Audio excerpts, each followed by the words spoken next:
Cerita seorang mempelai wanita membuat souvenir pernikahan sendiri, viral di TikTok. Kisah wanita itu terungkap pada video akun TikTok, @AnissaHumaira.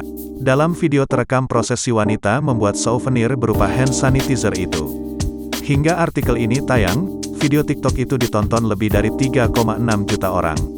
Sejumlah warganet pun memuji sang wanita yang niat membuat souvenir sendiri. Pengunggah itu merupakan sang mempelai wanita itu sendiri dan bernama asli AnissaHumaira, 21, atau disapa Ira, asal Banjarmasin, Kalimantan Selatan. Ira menceritakan, souvenir itu ia buat untuk acara resepsi pernikahannya pada tanggal 29 Mei tahun 2021 lalu.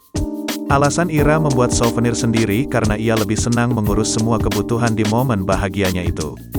Terlebih lagi, Ira punya waktu yang panjang menjelang resepsi.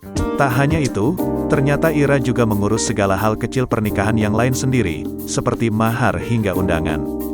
Jadi benar-benar dari perintilan maunya ngurus sendiri dari mahar, souvenir, bahkan undangan dan lain-lain, imbuh dia.